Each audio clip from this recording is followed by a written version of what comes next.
Hey, how's it going? DeAndre Jones here. Today we're going to go over the Kong precision. Basically, the basic progressions on how to start doing Kong precisions.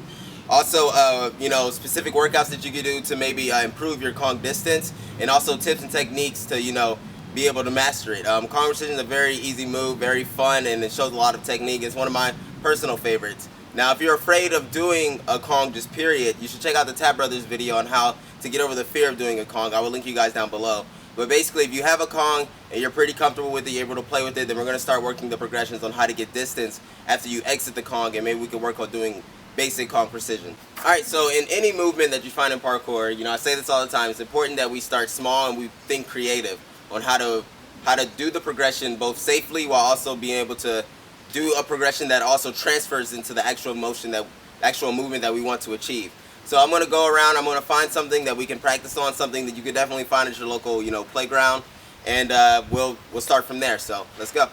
Okay, so first we're going to go over the takeoff. Now if you're doing the Kong vault and you learned how to do it and you're still doing it with the punch technique, it's going to be very difficult to do Kong precisions. Now it might work, on smaller ones, but once you get to larger size Kong precisions, you don't want to be running, punching off 2 feet and trying to go for it. It just doesn't work out as well as the other technique which I'm going to share with you. You basically want to do the split leg technique.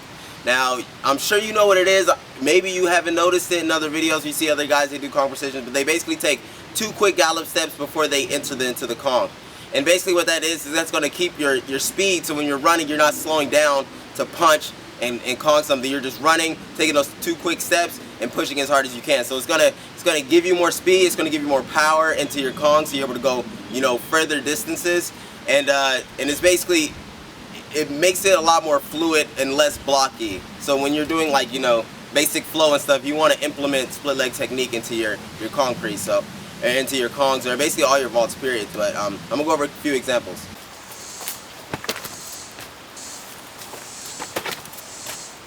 Okay, so once you figure out the split leg technique, make sure you get really comfortable with it before moving on to the next step.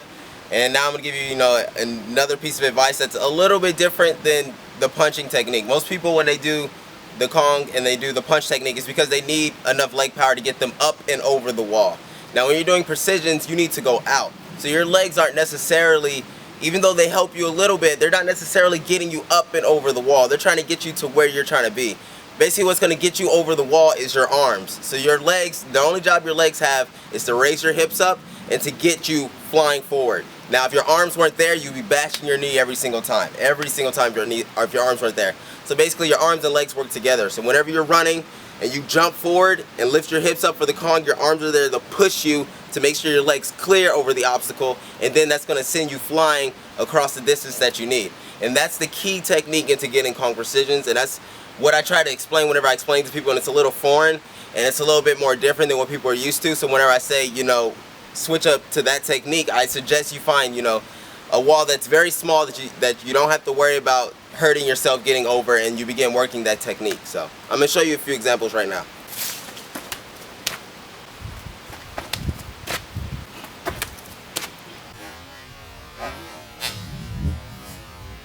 Alright, so as you can see, it's a little bit of different the technique. Usually when you're doing punch takeoff, your legs are helping you get up and over the wall, but instead your legs are pushing you out and your arms are pushing you up.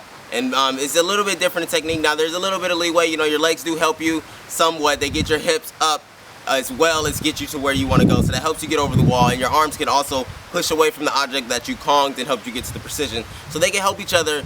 It's kind of a balance game of which, but the main responsibilities of your body parts whenever you're doing the Kong is your legs are supposed to get your hips nice and high and get you to where you need to, where you're going to do the precision, and your arms are going to push you up and over the obstacle to keep your knees from bashing into the wall. And basically when you want to work on getting distance, after you get used to that technique, you want to find a safe place to do it. So I'm going to show you a place you can find at any park, basically a basic picnic table, and I'm just going to, Kong and work on getting my distance to the other end of the table. So yeah, basically one of the benefits of finding, doing it on a picnic table is it keeps your hips up. So after you do the Kong, you got to keep your legs over this table to get distance, and once your legs hit the table, that's basically it. So basically it's as if you're doing a Kong precision, except you don't have to worry about, the gap in between, doing the Kong and doing the precision. It's all just one solid surface, so you don't have to worry about messing up or anything. You can basically land anywhere on the table and be okay. And it also helps you keep your hips up. So this is a really great example. So if you want to begin the beginning progressions of doing Kong precision, I strongly suggest you find picnic tables, also other things very similar. If you could find like a, maybe like a wall, and you could Kong up it, and it's maybe like a long slab of concrete on the other side, so you can just gauge how far you can go, and you can really push it and get an idea of how far you can actually do Kong precisions. That's a really great, a really great obstacle to use to begin the progression. So here's a couple examples.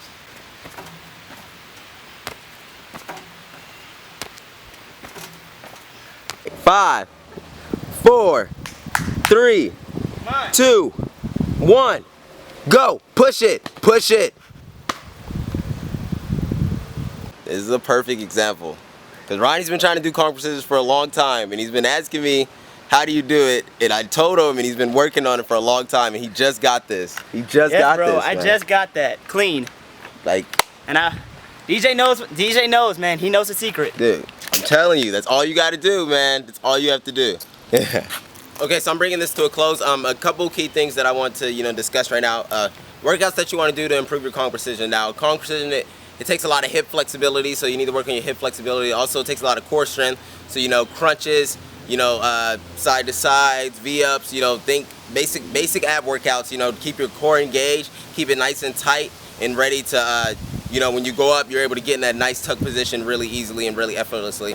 Also with arms, you want to do a lot of shoulder workouts, maybe, chin-ups, a lot of push-ups, a lot of pressing motions, and a lot of things that you pull towards you. So maybe like, upright rows, basically things of that nature. A muscle up could be a really good, transistor into, doing Kong precisions. Basically shoulders, biceps, forearms, and triceps. And that's basically what you want to do. And also with, basically leg workouts, being able to jump far, obviously, you'll be able to get further distance if you have greater leg power to push you across. But those are basically the basic workouts that are going to get you, started on your Kong precision. That's going to get you progressing to further ones right away. So I hope you found this enjoyable. I hope you found this resourceful, and I hope you go out and you get your Kong precision today.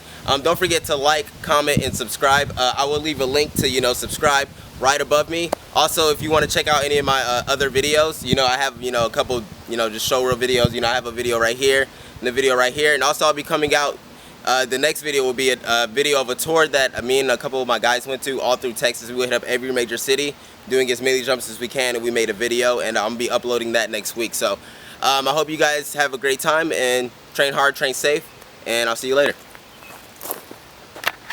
Okay, also I have a really quick special announcement. Front flips. You ever want to learn how to do front flips? Not only getting, basically the basics of getting a front tuck, but also being able to do front flips, while you're standing on top of things. Also front flips when you're going, over things like railings, small walls, and things like that. And also how you do diving front flips, so you can get front flips over huge gaps, and learn basically the secret of how I personally taught myself to go from basically learning front flips on ground level to doing it off stuff, to doing it over railings, to doing it in scaling buildings. So basically I'm creating, a series to, that's going to tie all that together, and I hope you find it useful and resourceful. I'm really excited to bring it to you guys. This is something I worked really hard with, and I'm really excited to see how many people will actually, get, the principles and the techniques that I'm going to discuss in those videos. So I'll have more news about that next week. So, train hard, train safe, and I'll see you later.